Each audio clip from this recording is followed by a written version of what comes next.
Happy New Year, friends. My name is Deepak, and I'm a tax code advisor. And today's tax question is about asset protection. So, a lot of people in California have tons of equity in their properties. In matter of fact, after COVID, properties appreciated like crazy in California. By the way, those of you guys who know me, I think real estate is a wonderful way for anyone to build wealth in this country. Why? Because you're able to use leverage, and property prices don't fluctuate day to day basis like the stock market does.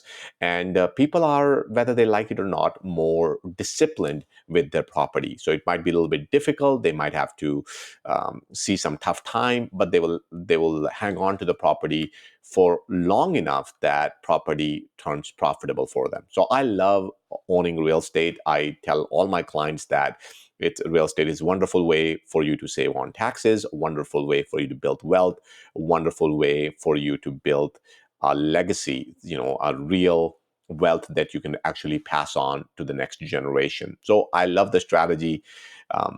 But again, if you have $1 million sitting in your home, what would you do? Would you just leave it in your living room, in your drawing room, in your bedroom, in your kitchen, in your bathroom? Well, that is exactly what's happening in Bay Area right now, and many other parts of the country as well. I'm just saying Bay Area because this question comes from a gentleman who is from California. So if you have a large amount of equity sitting in your property in California, number one recommendation I would have is you need to have a conversation with your tax advisor about it, because a lot of things needs to come together for it to make sense. So I'm going to share some ideas with you, but I don't want you to take them so seriously that you go, uh, jump to a conclusion and just do it without thinking about it. I think there's a lot more you need to understand. So once again, as always, I would recommend that you do one-on-one consultation to better understand whether that strategy is the right fit for you or not. All right. Having that said, once again, let me remind everyone that I'm a tax advisor. I'm not an attorney. I don't give you legal advice. So, it is possible that we might talk about something that might be in the arena of a legal advice. So definitely don't want to go there. Want to make sure everybody understands clearly that this is only for informational purposes. I don't try to, deceive anyone by pretending to be someone I'm not. All right. So I hope everybody's clear there. All right.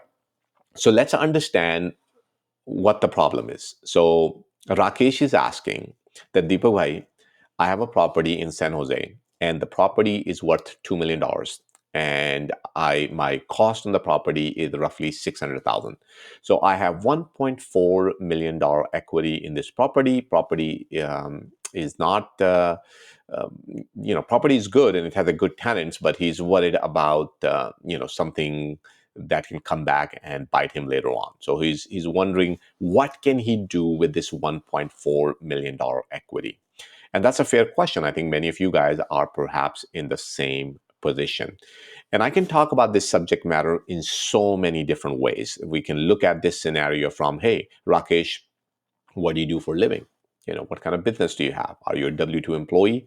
Are you a doctor? Are you an engineer? Are you a dentist? How old are your kids? What are they doing? Do they drive your cars? uh, what kind of activities are you involved in? How do you um, uh, how do you find your tenants? Do you have a property management company in there? How safe is your property? So there's so many things that I need to know before I can answer it properly, but I'm going to assume at this point that you're worried that somebody might come and try to take that equity away from you. At the bare minimum, you would like to be notified when that happens. So think about it. Most of you guys who own properties in different states out there, if something goes wrong, how would you even know about it? Who is going to notify? Now, yeah, can somebody file a lawsuit on you? Maybe you get that information, maybe you don't, but maybe somebody files a lien on that property. Maybe somebody tried to foreclose on that property. So much can happen with real estate without you ever even knowing to begin with. So I'm going to start with that problem. At the bare minimum, you should know what is happening with your property. Um, And this creates another problem, right? A lot of people, when they register their properties, it's under their own name. They put their name in the public database, and that creates even bigger problems for frauds and other kind of issues, especially related to junk mail and all that kind of good stuff. So, um, those of you guys who know me, I always recommend that investment property that have good amount of equity in it should definitely be in its own LLC. So that's the bare minimum. But in your case, Rakesh, from what I'm reading into, what you're asking is your property is not already in LLC. So, well, one strategy I can offer you is why not you create another entity that could be, perhaps in your state like California, or it could be in some other state that provides better asset protection like Wyoming, for example. And once you have that another entity set up, that entity can file a deed of trust on your property. And that deed of trust is literally telling everybody else, because it's a public record, that you have a claim on this property. So if somebody tried to mess around with the property that had a lot of assets in it, they would have to notify your other LLC, your other company, that they're about to take an action on it. So it creates a mechanism in place where they, whoever is trying to do this dirty work, they have no option but to communicate with you. So that's one strategy you can deploy. Fairly straightforward, not that expensive, fairly easy to manage. Think of it like an insurance policy.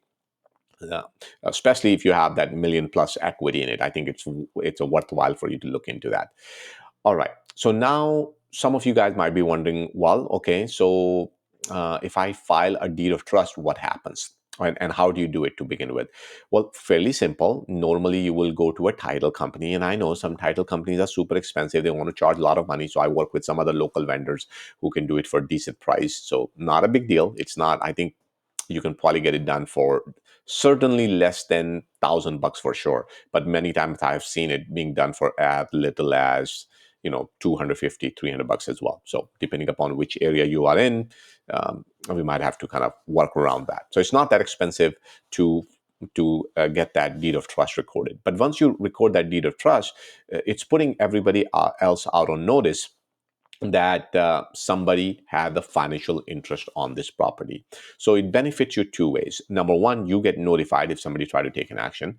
Number two, you're telling the rest of the world that this property does not have as much equity as they think it does. Okay. How much of a uh, uh, how much of a deed of trust can you file? Well, that's up to you. I'm not going to recommend you one way or the other, but you certainly want to cover as much equity you have in the property, and perhaps even more. So let's say if you have $1 million equity, maybe you go for $1.5 million equity. Now I know some of you guys are probably going, well, wait a minute, how can you file a deed of trust when you haven't really taken any loan against the property? So you're right. In a technically speaking, if somebody were to sue you, that would not hold up in court.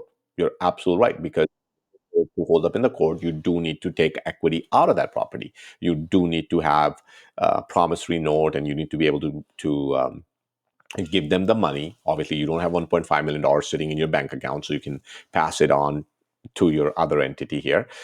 But in reality, you do. But I'm not talking about reality here, right? We're talking about all fake. This is a paperwork. This is a paperwork to tell the world that somebody has a claim. Yeah, right. So somebody looks at the property, at the very least on the paperwork, it will look like somebody had a claim.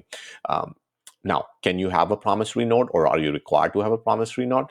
You can. You can have a promissory note. In matter of fact, you can have a promissory note that talks about, for example, that you intend to borrow against that property, and maybe you're not borrowing it right now. Maybe you borrow it later on. Maybe it's more like a line of credit. So you have it, but you're not really using it. And that's what we do when we get a line of credit from a bank. They put a lien against the property, and they give us this line of credit. And whenever we want to use the money, we can take the money out. So bank can do it. So can you. You can do that yourself. So that could be a strategy. But before you go out there and set up an LLC, before you go out there and create a deed of trust and start recording that in your, go to a title company, all that, we need to do more investigation. We need to figure out whether that whether that will trigger some sort of tax. Would there be any kind of transfer tax? Could be county tax or maybe a city tax? So we need to look at all that. And is that the best way to do it? Is there any other way we can deal with it? And what happens when we want to refinance that property? Because anytime you want to refinance the property, the bank would want to see it clean. So we need to really go back and unrecord that lien as well, or at least satisfy that lien. And then obviously once the property is refinanced and all that, then we can always redo that strategy as well. So those are that would be the way you can create some sort of asset protection against that property. Now, everything I kind of shared with you in this video is kind of like asset protection 1.0. I know some of you guys watching is probably really confused what I'm talking about that, and I get that. I understand that.